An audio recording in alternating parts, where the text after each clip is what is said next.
Let's talk about kingdom politics. This has been on my heart for a long time to do this, and it just never felt a release from God to actually address it. So today we'll try to cram a whole lot of thoughts into one little thing. And some of this I'm not going to have a chance to unpack. I'm just going to touch on the surface on some of these things. But so one of the arguments I hear a lot is that Jesus didn't deal with politics, that Jesus didn't care about politics, Jesus wasn't thinking about politics, Jesus could care less about it. I guess first I would say, if you think Jesus doesn't care about politics, let's define the word politics. What do you mean when you say politics? So I went to Webster's dictionary, the old one, the 1828, and this is the definition of the word politics: the science of government, that part of ethics, which consists in the regulation and government of a nation or state. Why? For the preservation of its safety, its peace, and prosperity, comprehending the defense of its existence and rights against foreign control or conquest, the augmentation of its strength and resources, and the protection of its citizens in their rights, with the preservation and improvement of their morals. So I don't know about you, but I think Jesus cares about safety. I think he cares about peace. I think he cares about prosperity. And I think he cares about morals. And can I just say it this way? Because whenever a Christian talks about politics or the morals of the day, it's like, oh, the church is getting too political. And I heard this, and I love this statement. I don't think the church is getting too political. I think our politics are getting very theological. And we need to address these issues. And partly because some of the things that we've said, oh, that's political, in the past, like, I don't think I would ever stand up and say, vote for this person, not this person. That's more the game of politics. But we've thrown things under the umbrella of politics that are completely not political. They're moral, which by this definition, I guess, is political. But we've said, oh, that's a political issue. Just because we vote on something doesn't make it political in the sense of, you know what I mean, the game. So I think Jesus cares about safety, peace, and prosperity. And obviously, he cares about the preservation and improvement of our morals. And also, there's this thing, it's actually a heresy where we pit Jesus of the New Testament with the God of the Old Testament. Jesus is the God of the Old Testament. The God of the Old Testament is not a different person. And God the Father is a different person in the Godhead. But he doesn't have a different mind than Jesus who came on earth. He said, if you've seen me, you've seen the Father. The Father and Jesus don't disagree on these issues. He didn't change from testament to testament. He just revealed more fully his kingdom. So Daniel 2:21 says, he changes times and seasons. He removes kings and sets up kings. He gives wisdom to the wise and knowledge to those who have understanding. He's involved in politics. And then Exodus 18:21, this is where Moses' father-in-law is giving him, I think, prophetic insight, direction in how to lead the nation. And he tells Moses this, moreover, look for able men from all the people, men who fear God, who are trustworthy and hate a bribe, and place such men over the people as chiefs of thousands, of hundreds, of fifties, and of tens. I think this was a God strategy that came from God. Moses, establish a government. We'll get into this later, but notice that the word from God was, Moses, choose some men. Moses, choose. And then another point I would make. So we define politics. We say Jesus is the God of the Old Testament. And then even when Jesus was on the earth, there's kind of like, oh, he didn't care about politics and politicians. Well, who were the politicians of Jesus' day? I know that Israel was under Roman occupation. But if you were to remove Rome, I sort of almost agree that he didn't speak much to Rome. I think he did. But Not much. But if Rome hadn't conquered Israel, what was the political structure of the Jewish state of Israel? The Sanhedrin was their political governing body. Do you know who made up the Sanhedrin? Pharisees and Sadducees. Did Jesus butt heads with the Pharisees and the Sadducees? A little bit. I think Jesus spoke to politics.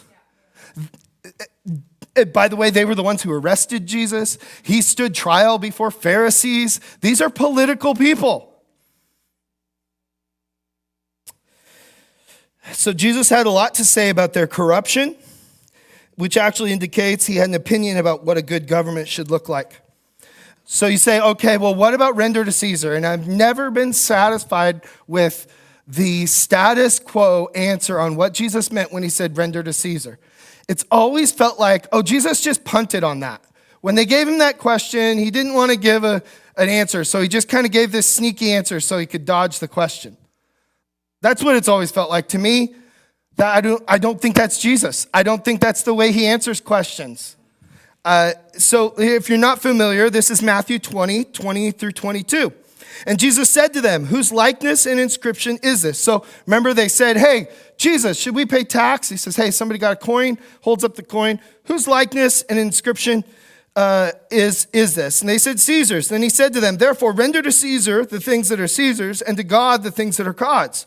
When they heard it, they marveled, and they left him and went away. Here's what Jesus is doing. He's distinguishing between two realms of government. He's saying there's the God realm and the Caesar realm. Now, if you know the history of Israel and their governmental structure, he is establishing a new structure. They were a theocracy. There was no division between church and state. The state was the church. And now Jesus is saying, there's Caesar and there's God. There's a division now. There's the state and there's the church. It's actually much like today how the separation of church and state gets misunderstood. It's the same thing. Jesus is saying here, let's get Caesar out of the church, and let's have, my design is, there's my government and the state government. This is a change for Israel. There should be two different spheres of influence. Jesus' version, this is Wayne Grudem from the book Politics According to the Bible. Don't agree with all of Wayne Grudem's theology on every issue, but on the issue of politics, this book, Politics According to the Bible, is a pretty good book. It says he says this, in Jesus' statement about God and Caesar, he established the broad outlines of a new order in which the things that are God's are not to be under the control of civil government. He was actually pulling out, if you can imagine the Old Testament and the pre-Jesus model, you got church and state all mixed. And what he was doing when he said render to Caesar and to God, he's pulling the church out and dividing it away and separating it from the state and saying now we have these two governmental entities. So Jesus cares about politics. Said this before, but the church isn't getting more political. Politics is getting more theological.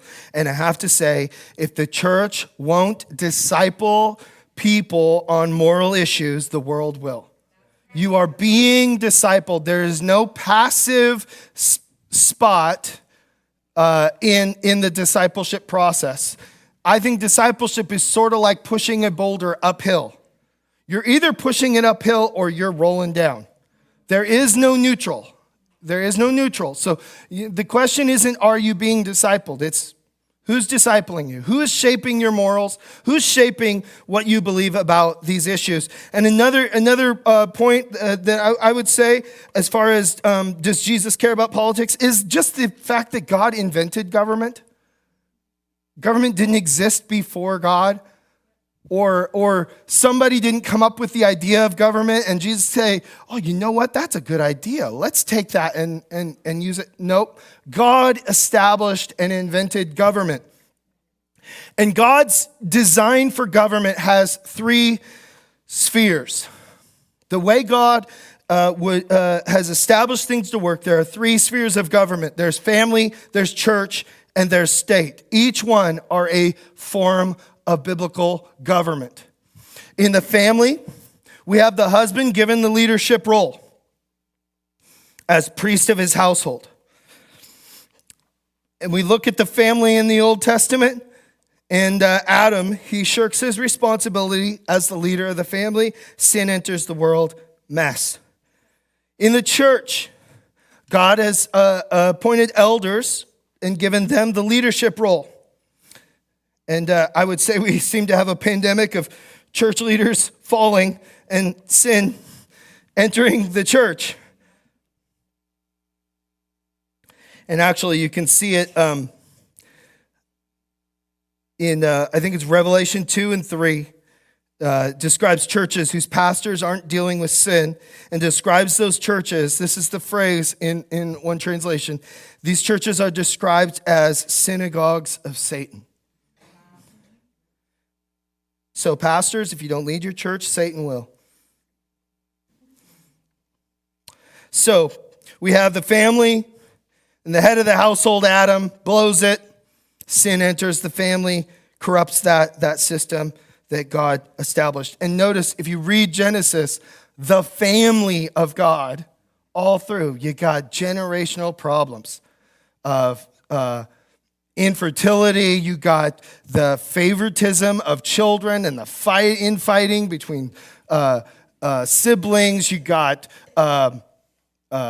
immorality and unfaithfulness. The family, God's family that we're following in the story of God, is a mess from the moment that Adam did what he did. I mean, almost immediately after this, one brother kills the other. So then we see it in the church, and now the state. So, little pause, civics lesson here. In the family, we have the father as the head of the household. In the church, we have elders as the head of the church. In the state, in a democratic republic, who has the role of authority in our system of government? Not the president. They're public servants. They represent the people. We hire them to do a job on our behalf. The Constitution starts with three very powerful words: we, the people. I don't believe it's rebellion in the biblical sense to not agree with a political servant that we've hired. Sorry. I don't think Romans 13 applies to masks and not doing church, and I don't think it applies to our system of government. So, if it's a sin for husbands to shirk their responsibility in the family, and if it's a sin for elders and pastors to not deal with sin in their leadership role in the church, what would we say about Christian citizens and their role of authority within the state, within that realm of government? I would say it's equally sinful for us to not take our responsibility serious in this realm. And voting is how we exercise our responsibility and authority. It's one way. I would say vote. I would say serve, get involved, educate yourself. Christians don't sit back and say, there's a problem over there. Christians go, there's a problem over there. They roll up their sleeves and they get in.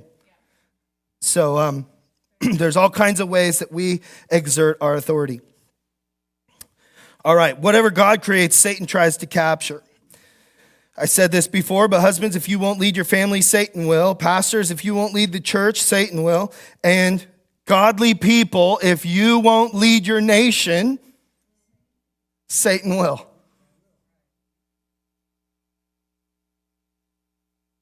Proverbs 29:2 says, when the godly are in authority, the people rejoice. But when the wicked are in power, they groan. You say, why does it really matter? I'm about the kingdom. Why does it really matter? Wicked leaders matter. Lives are at stake. If I just looked up the top 10 lists you don't want to be on, the top 10 most ruthless political leaders of all time. So we have, I'll just go top 3. You know, any list where Hitler isn't number 1, pretty impressive.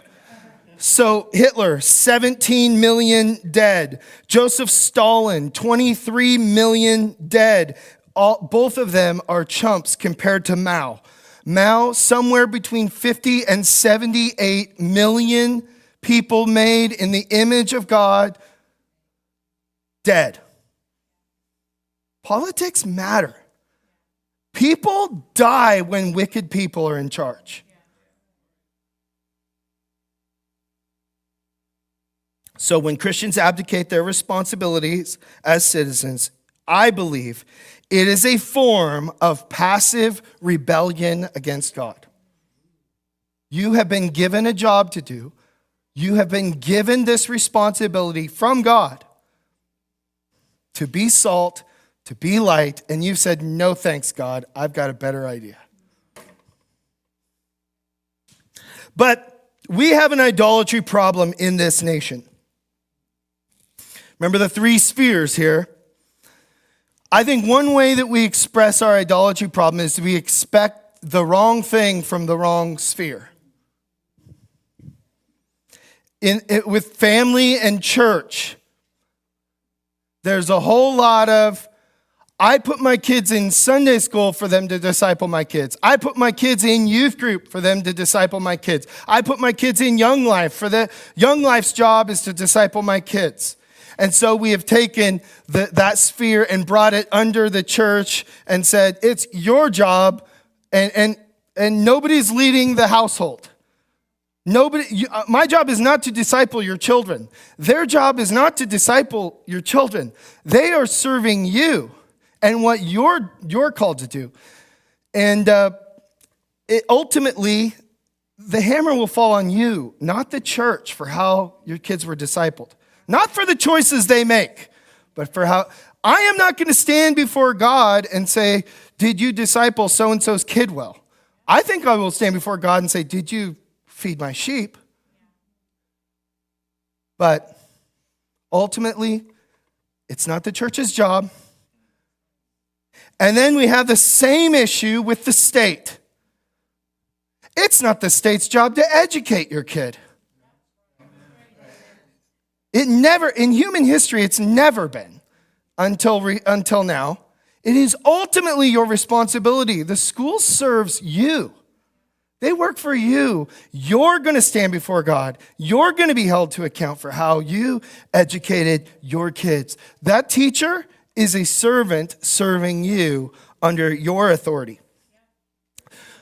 We looked at the welfare of the poor, and all the issues. Now, even in America, where we have this limited government, now when there's a problem, and this is a right and left issue, we got a homeless problem in downtown Walla Walla. Why won't the cops do something about it? Man, look at the poverty. Why won't the city do something about it? Man, look at this thing or that thing. It's like, what solution can the state offer us for all these issues? And it's like, to me, it's like all 3. I think I made a picture of this. All 3 are coalescing into one circle with the state at the top. For I think 15 years, I've heard Hugh Laybourne say that the idol in America isn't Baal, it's government. And lest we get excited as, limited government conservatives, I think it's idolatry to also say, if we can get the right government, everything will be better. If we just vote for the right guy, the right whatever, no. The solution is revival. I'm voting to create the conditions on the ground, hopefully, where revival can flourish. But the solution is never the state. We look to Jesus. But I don't know if you feel it. I feel it like there's just one circle. There's one solution to America's problems right now. And every election is the most important election of my lifetime. And if we don't get this right, everything's going to fall apart. I think Jesus is bigger than that. That's idolatry. Chesterton. I love G.K. Chesterton. Oh my goodness, you should read Chesterton. He's so witty and wise.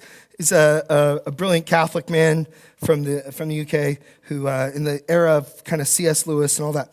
So this is a quote from Chesterton. He says, "There is now a false idealism of turning government into God." Now, if it was an issue back then, has it gotten better or worse? "By a vague notion that it gives everything to everybody." Lamentations 4:17, our eyes failed, every watching vainly for help. In our watching, we watched for a nation which could save.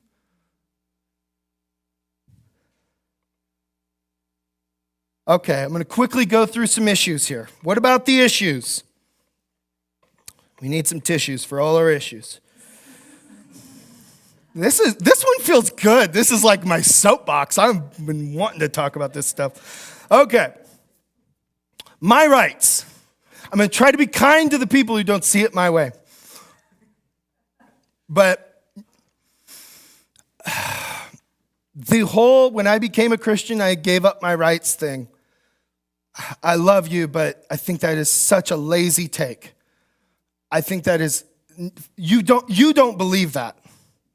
You do not believe that. If you do, give me your house. Give me your house, give me your car, empty your bank account, give me your money. I want it. You don't have a right to it. You gave up your rights. Nobody believes that they literally gave up their rights. We gave up our rights on a relational level. I gave up my right to be offended at Jed and not forgive him. I gave up my right to be judgmental and critical of David. I gave up my rights in a relational sense, but in a civic sense, I have to have rights. That's just silly. Nobody wants a nation where everybody gave up their rights. I mean, Mao does, but it's silly. Nobody really believes this stuff. And it's a lack of understanding when we read the Bible. There are three realms three types of law in the Old Testament, right? There's the moral law, there's the ceremonial law, and there's the judicial law. The ceremonial law was fulfilled in Christ. And we have a lot of religions in the world right now who don't understand the difference between the ceremonial law and the moral law, and they're still trying to live out the ceremonial law. What you should eat. Let me read off the list of things. Dietary laws, hand-washing laws, circumcision, Sabbath. Those things were fulfilled in Christ. Those are ceremonial laws. The moral law still exists. It's still wrong to murder. That one transcends, right? And so we have to, when we're reading scripture and reading the law, we have to have some discernment and say, which category does this apply in? And I think we've gotten sloppy and said, oh yeah, I surrendered my rights when I came to Christ. Yeah, in that category. But in the civic sense, you have to have rights. Because as Spider-Man says, with much power comes much responsibility. Or to apply it here, to say, with much rights comes much responsibility. Or to flip the thing around, I can't have responsibilities without rights. I can't tell Micah's in charge of mowing the lawn in our house. He's the one. He's supposed to look and see, oh, it's getting long, I'm going to mow the lawn. I can't say, Micah, you're in charge of mowing the lawn, but you cannot touch my lawnmower. You have no right to use my lawnmower, but you're in charge of the lawn. This is the we gave up our rights mindset. This one, maybe I shouldn't do it, but what the heck, I'm going to be out of town. This is a rapture mindset. This is a rapture mindset. I'm not a rapture person. I believe the church has a responsibility to preach the good news. And what the heck, I'm out of here. I'm not responsible for anything. I'm just going to fly away someday. We are responsible, and therefore we have authority.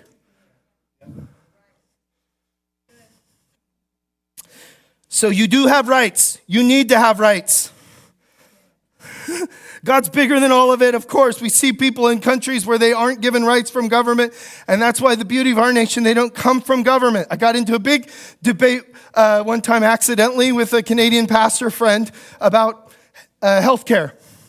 And I was trying to end the argument. I said, I keep forgetting our governments come from two different worldviews. Like your constitution, your laws, the premise is the state is delineating the rights that you have. Our constitution lays out for our citizens in Canada, here are the rights that you have. In America, we have this different premise that the state doesn't give us our rights. They came from God. And our founding document doesn't give power to the people like, here's what you have the right to. It limits the power of the government and what they don't have a right to because they didn't give us our rights. They can't take, right? So we get into these debates saying, oh, we're arguing from two different planets. It doesn't work. Rights come from God. And of course, even if governments don't recognize it, his church still thrives. In fact, I think it almost does better when the church suffers. But let's not be stupid and intentionally put ourselves in a place of persecution. Let's try to maintain our rights. Okay, let's see. I do think this, though. We run into problems when we shout about our rights and we quickly glance over our responsibilities. I think to the measure that you're responsible is the measure that you have a right to shout for your rights. As a Christian, if I'm not going to be responsible for the state of the poor, the widows, the orphans, my neighbor, if I don't feel any sense of obligation for the school system, for all of that, I don't know that you should be shouting about your rights. God gave us these rights so we could spread his kingdom.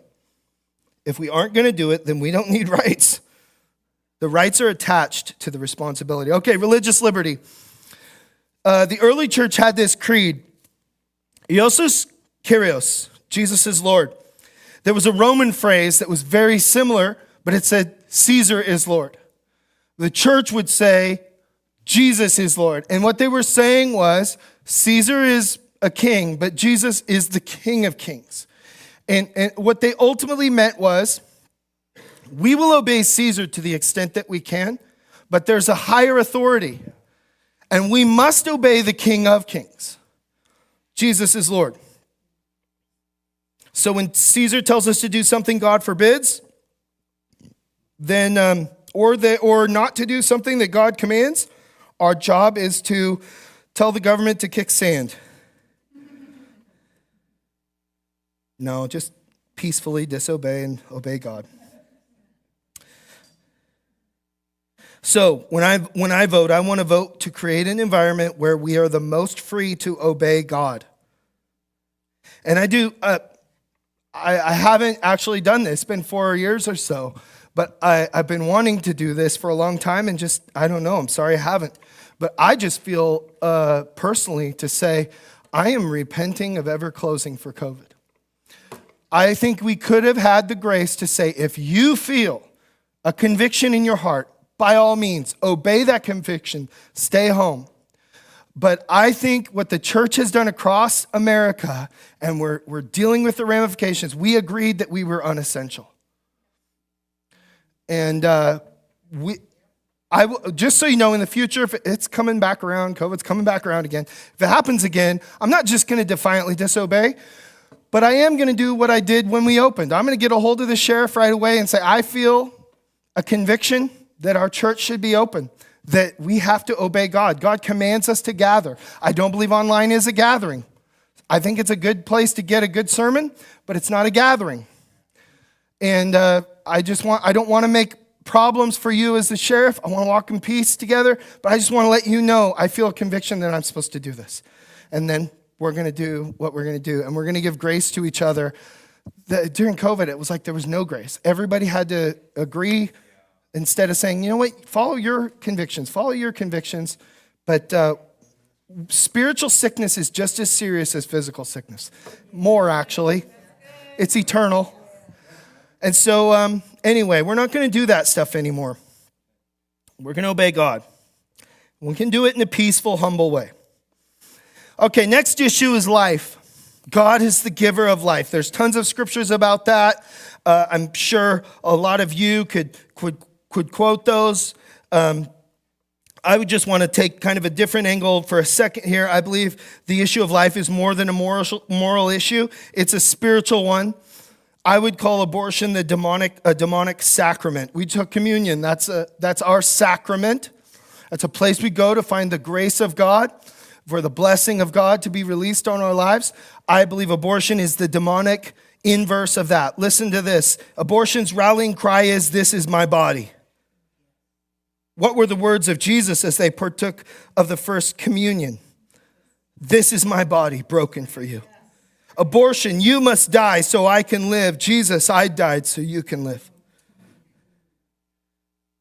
And this is nothing new. I was going to put the picture up, but I forgot to do it.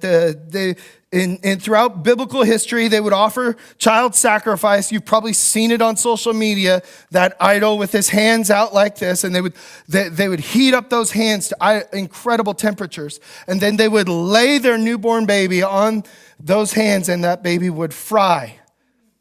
And they would offer their children to Molech, and the child would die so that mother and father could receive a blessing, so they can further their careers and make lots of money and be as promiscuous as they desire. It's demonic. It's not just a misunderstanding. The argument is, science has shifted the argument. I don't think anybody is arguing now about what a life is. The argument is now, I have a right to take a life. Sure, it's a life. I don't care. I have a right to take it. It has shifted now. This is spiritual. This is demonic. You probably have seen the pictures online. There's satanic temples where they offer free abortions. That is not a coincidence.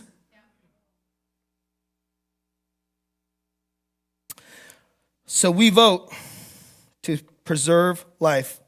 God is the author of life. Okay, next issue, marriage, gender, family. Matthew 19, 4-5.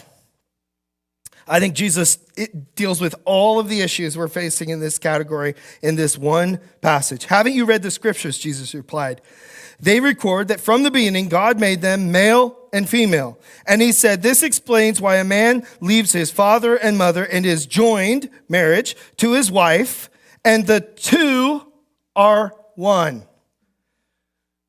God made them male and female. So there we go. We have the sex confusion. I hate even using, gender is not about humans, it's about words. Words have gender, people don't. People have sex. But anyway, like if you learn Spanish, the words have gender depending on what letter is at the end. That's throughout human history, that's how we use the word gender. Now we use it for humans, I don't know why. Words mean things, people. Okay, so male, female, and the two become one. Now there's a trend on social media now. There's heretics / pastors who are saying the Bible endorses polygamy. Again, we have to learn how to read the Bible. There are portions of Scripture that are prescriptive, where God is telling us, this is how I want you to live.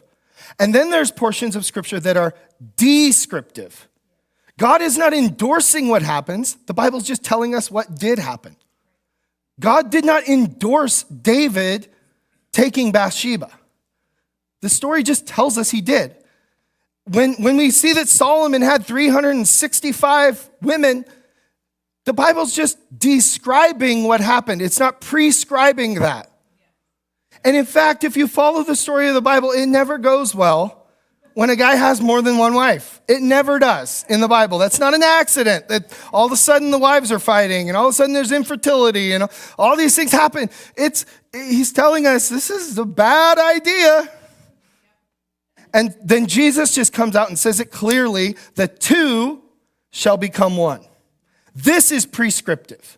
He's not describing what happened. He's saying this is what God's design is. One man, one woman, one lifetime. Why? Because God said so. How about that? As a dad, I'm really stubborn about this. I never explained why to my kids until after they obey. I'm not going to come under your authority and try to convince you to do what I said. I'm in charge. Dig the hole because I said dig the hole. I'll tell you later why I wanted you to dig the hole. Maybe. I don't have to do that. But I'm the dad. Dig the hole. God said this is marriage. Why? We don't want to do it that way. Tough. He's in charge. He invented it. We don't have to defend. We don't have to prove why it's better this way. Obviously it is. But God said so. God said so. Marriage was invented by God. And in recent history, the world has sort of stolen our thing and redefined it. And it's like, wait a minute, you can have your own thing, call it whatever you want, but like, God invented marriage. You can have a relationship that way if you want, but it's not marriage. God made it, He defines it. Marriage is a sacrament. Isn't it interesting? We're just tearing down all the sacraments. Parents are responsible. So marriage, gender, family. Parents are responsible to raise their children. We touched on this a little while earlier. Ephesians 4:6 says, "Fathers, do not provoke your children to anger by the way you treat them. Rather, bring them up with the discipline and instruction that comes from the Lord." Okay, marriage, gender, family. I think if you had Matthew 19:4-5, you got most of what you need there and how it's supposed to work. Okay, next issue, borders. This is fun. First, church, we are called to love the immigrant. The Bible has tons to say about loving the sojourner, the immigrant. We are called to care for them. We are called to serve them and love them and treat them fairly. Leaders of nations are called to uphold the law. God is not opposed to borders. There's a whole book in the Bible dedicated to a man named Nehemiah who got a word from God to go build a wall. A great, big, beautiful, splendorous wall. And guess who paid for it, by the way? Just kidding. They did, but... Borders are not evil.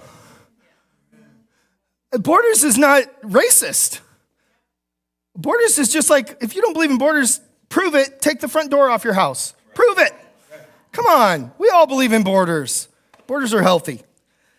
New Testament, not just Old Testament. Here's Acts 17:26. From one man he created all the nations throughout the whole earth. He decided beforehand when they should rise and fall. And he determined their boundaries. You can read the Old Testament, like in the Psalms and the prophets. It's when Israel's doing good, there's words about their walls. And when Israel's doing bad, there's words about their walls. There's something, God ordained borders. So we have the one where God ordained their boundaries, but then we have Zechariah 7:10. Do not oppress widows, orphans, foreigners, and the poor. The church has to hold these two things in tension. Again, I think it's more effective for us to promote borders if we're also the people who are known for caring for widows, orphans, the poor and the foreigners. We have to be both if we really want to win the issue. We have to be both. Okay, money. This one drives me nuts. Most of the time in church, the political issues around money, we act like God doesn't care about it. Jesus talked about money almost more than anything else. He cares about money. In fact, he said, where your treasure is, your heart is. He's saying there's a connection between money and the condition of your heart. I believe money is a very spiritual thing. Jesus cares about money. Why does he care about money? Because what do you trade in order to get money? At your job, I trade 40 hours a week for a paycheck. What are hours? Those are measurements of my life. I am trading life for money when I work. I am trading 40 hours of my life I'll never get back in order to get money to use to advance God's kingdom, to feed my kids, all of that. So, debt is ungodly and inflation is evil. Think about the effects of inflation. Now it costs more of your life to do the things that you're responsible to do. That trade becomes more expensive. And now it becomes more difficult for a parent to stay home and raise their kids. It's almost impossible. I mean, you have to be very creative. Jed and Rebecca do it, and it's amazing. And Nick and Kate, there are families that do it, but it is, I feel so bad for young families today. How do you buy a home today? How do you, if you're disgusted with what's going on in the schools, how do you pay for Christian education? How do you homeschool your kid? All these things. Can you imagine if just the inflation, if that was a pay raise on your paycheck, what you could do for your families, what you could do for the kingdom? Bad money decisions matter. If someone in the church handled their personal finances the way the government handles our finances, we would confront them and say, that's not godly. You've got to change the way you're dealing with your money. And yet in the church, we felt like when it comes to the economics of the nation, it's not a spiritual issue, it's not a biblical issue, we don't go there. I think there are so many spiritual things that are connected to our money situation. By the way, the Bible says that the borrower is slave to the lender. Do you know who has lent us all our money? Yikes.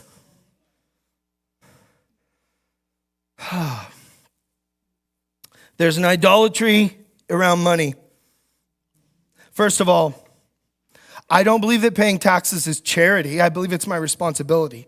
I do believe paying taxes is my responsibility, but it is not charity. There's no charitable organization that if I don't pay them, they're coming with a gun to arrest me. Right? It's not charity. It doesn't count as you being charitable, paying your taxes. It's you being responsible. But there's this premise that the state can do more good with my money than I can. Do we care for the poor or not? I believe the church can do more good and has done more good on any social justice issue you want to talk about than any government in world history. The church invented hospitals and schools, and when people were throwing their sick children out on the street, the church is the one who scooped them up and cared for them. Remember the story Jed told about the families in early church history where they would offer their children as sacrifices. They would leave them in the woods to fend for themselves, and the church would go rescue those kids. The church, that's our circle. And I think we need to take our circle back and say, if we really care about the poor, I would say there's two wars America has clearly lost: the war on drugs and the war on poverty. Because the state is not the place to fight those wars. The church is. And we need to take back and say, no, we can do more good with our money than you can. Pay your taxes, but vote accordingly. Sorry. It's not greedy. It's actually more generous. I think it's lazy to just say the state will do it. I'll just let my taxes take care. My taxes pay for that. Come on, take care of that. I think it's generous to say, I'm paying taxes and I'm going to care for the poor. Because I can do more good with my money than the government can. Just imagine the good you could do for the kingdom and for your family if you had financial freedom. Instead, we're accruing massive debt that my great-great-grandchildren will be paying. I'm sorry, this is another one. Oh, Nathan, you're getting political. This is spiritual. How we approach money is spiritual. The very fact that there is so much pressure not to talk about it tells you there's something there that needs to be addressed.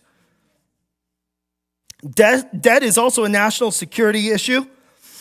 I believe, just speaking practically, if America didn't have the greatest fighting force the world has ever seen, China would come calling on our debt and we would be in trouble. The only thing that keeps us from getting in trouble is that they don't want to pick a fight with us. But the minute we are weak enough, we're in big. Debt is a national security issue. The borrower is slave to the lender. Okay. I'm picking all the fun ones. Christian nationalism. Christian nationalism. So this term has been hijacked. and just rebranded. I don't know anyone who promotes Christian nationalism who says they want to make it a legal obligation that everyone in America be a Christian. That is a false argument.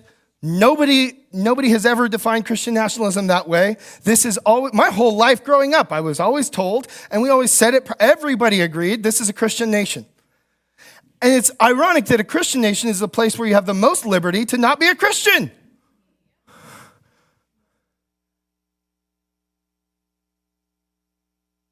It is not taking over the government and legally mandating Christianity. Christian nationalism is Christians being involved in the government. I support Christian nationalism in the sense that I believe separation of church and state was designed by our founders to keep the state out of the church, not vice versa. I support Christian nationalism in the sense that everything is better when Christians are in charge. I support Christian nationalism in the sense that a majority Christian nation can and should be represented by a majority Christian government. I support Christian nationalism in the sense that you can't legislate morality is literally legislating amorality.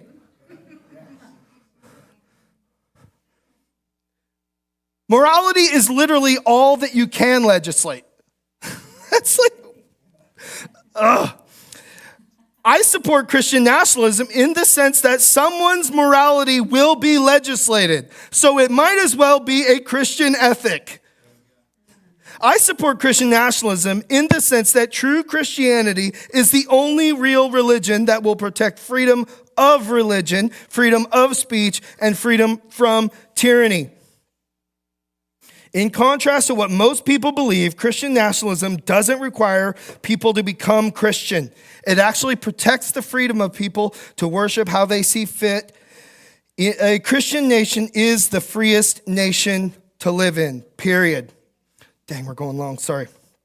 Here's a letter from the 4th century describing Christians. Christians are indistinguishable from other men, either by nationality,